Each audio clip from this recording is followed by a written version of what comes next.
स्वागत है दोस्तों। इतिहास की श्रृंखला में हम आपको कराएंगे यूरोपीय कंपनियों का आगमन। वास्को डी गामा गुजराती पथ प्रदर्शक अहमद इब्न मजीद की सहायता से भारत के पश्चिमी तट पर स्थित बंदरगाह काली तट पर 20 मई 1498 ईस्वी को पहुंचा। उसने यहाँ पहुंचकर भारत के नए समुद्री मार्ग की खोज की। कालीकट के तत्कालीन शासक जमोरिन ने वास्को डी गामा का स्वागत किया। वास्को डी गामा के भारत आगमन से पुर्तगालियों में भारत के मध्य व्यापार के क्षेत्र में एक नए युग का शुभारंभ हुआ। अब इसमें ये शासक जमोरिन है, तो प्रश्न पूछेगा कि वास्को डी गामा काली कट पर आया था तो वहाँ का शासक कौन था, तो आपका आंसर होगा जमोरिन।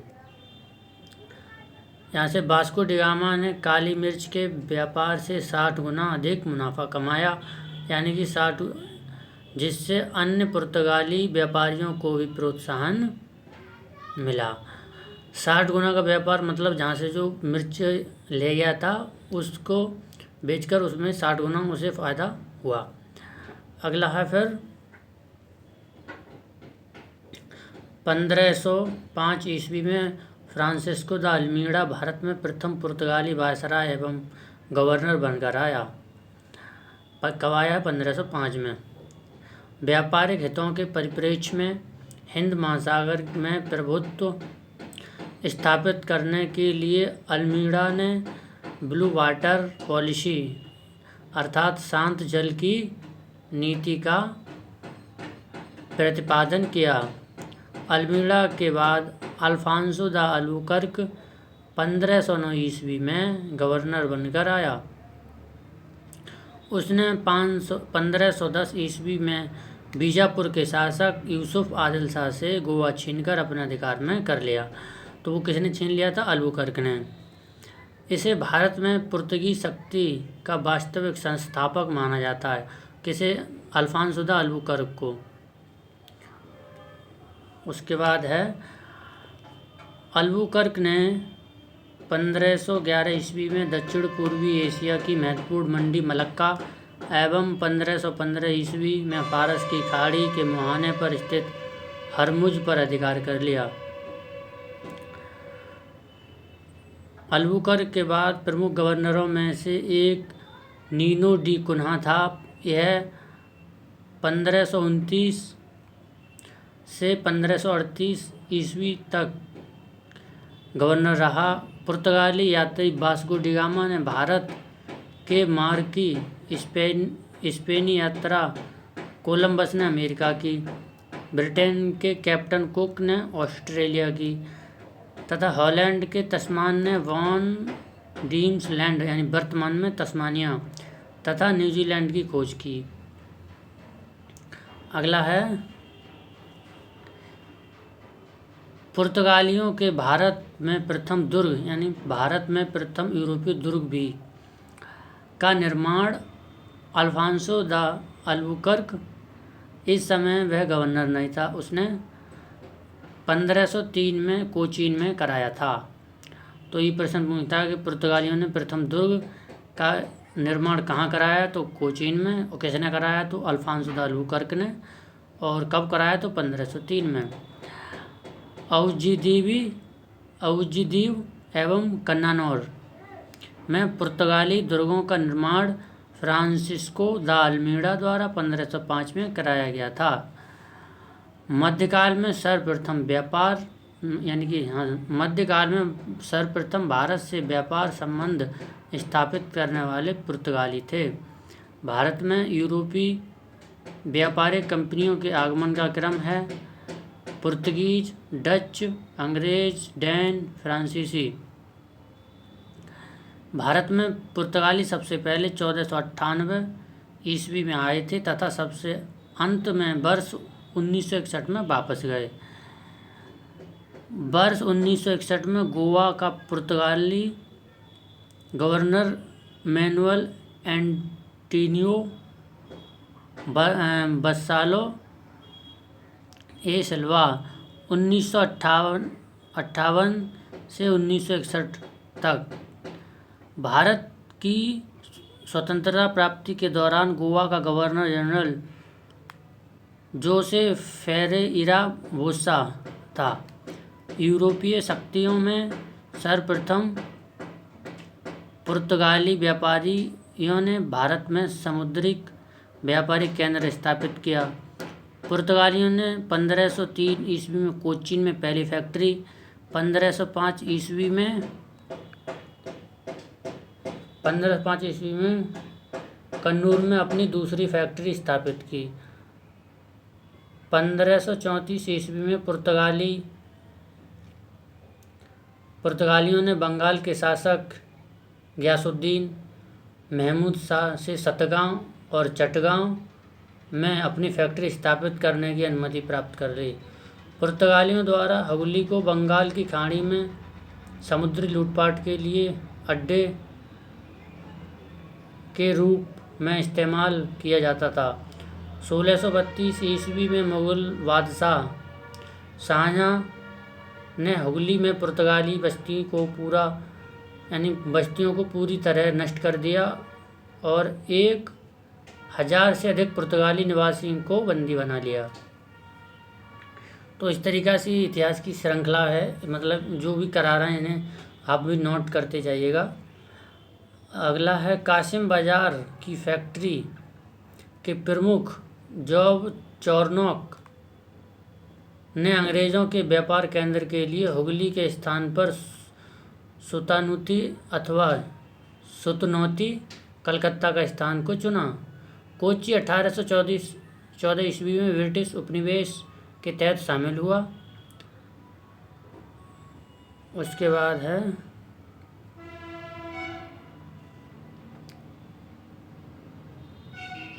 1599 ईस्वी में इंग्लैंड में एक मर्चेंट एडवेंचर्स नामक दल ने अंग्रेजी ईस्ट इंडिया कंपनी अथवा the Governor and Company of Merchants of London trading into the East Indies की स्थापना की और दिसंबर 1600 में ब्रिटेन की महारानी एलिजाबेथ प्रथम ने इसे पूर्व के साथ व्यापार हेतु 15 वर्ष के लिए अधिकार पत्र प्रदान किया।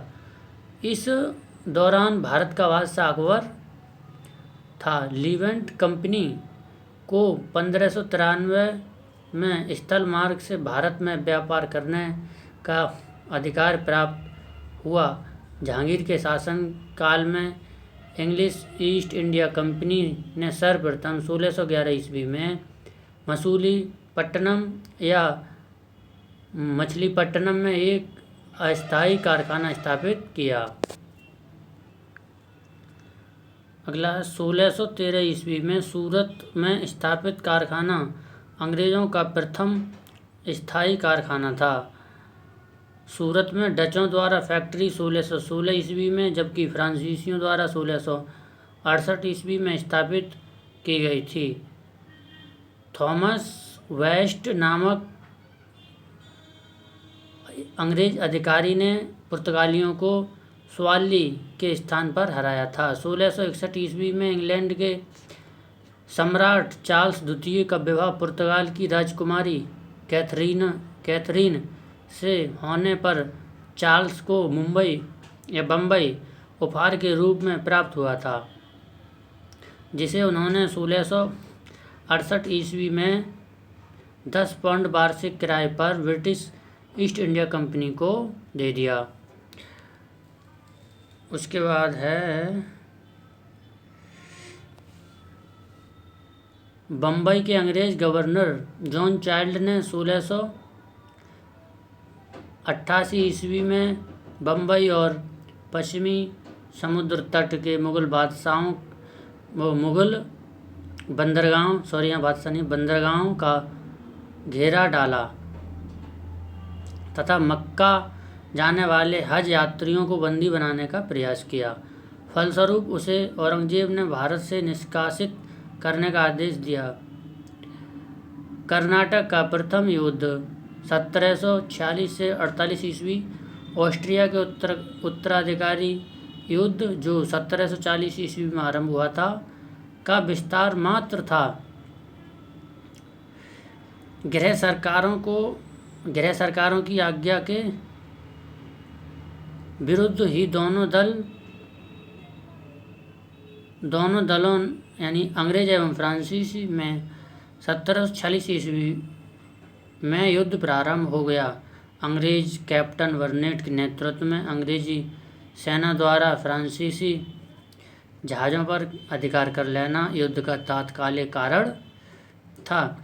प्रथम कर्नाटक युद्ध के समय ही कर्नाटक के नवाब अनवरुद्दीन ने महफूज खां के नेतृत्व में 10,000 की भारतीय सेना को फ्रांसीसियों पर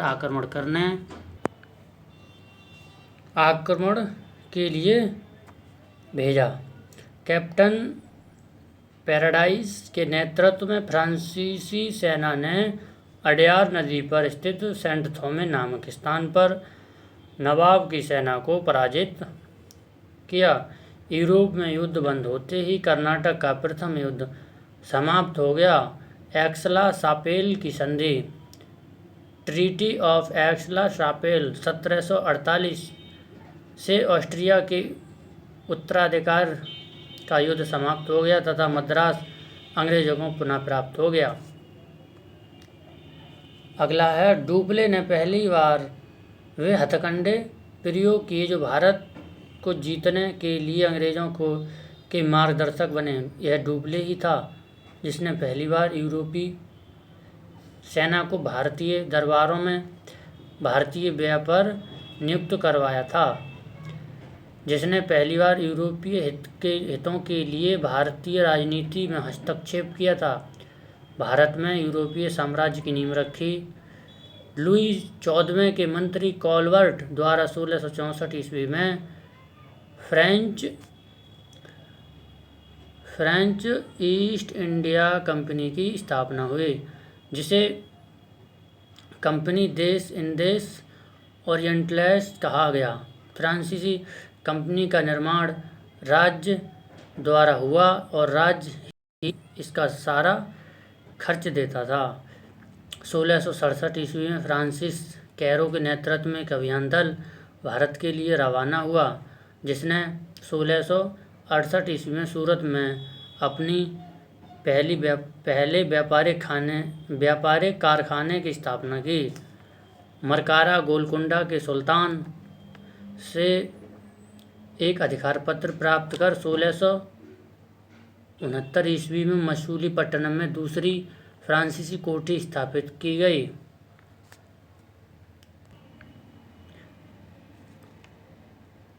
डचों ने अपनी प्रथम फैक्ट्री की स्थापना मछलीपट्टनम में की थी।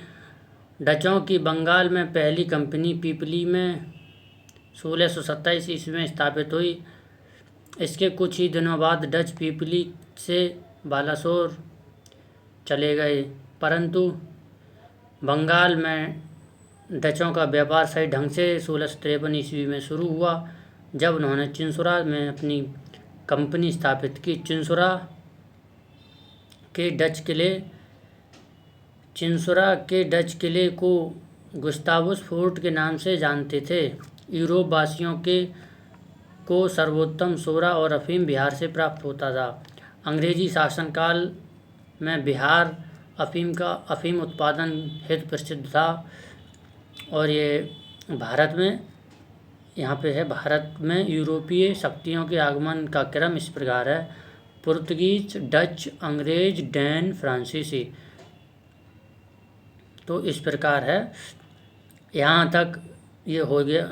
मतलब पुर्तगालियों के उसमें जो प्रश्न है इसमें मोस्ट हैं, एग्ज़ाम के पॉइंट ऑफ व्यू से हैं, इनको आप देख लेना और इन्हें आप नोटबुक में आप उतारते रहना। वीडियो देखने के लिए थैंक यू, धन्यवाद।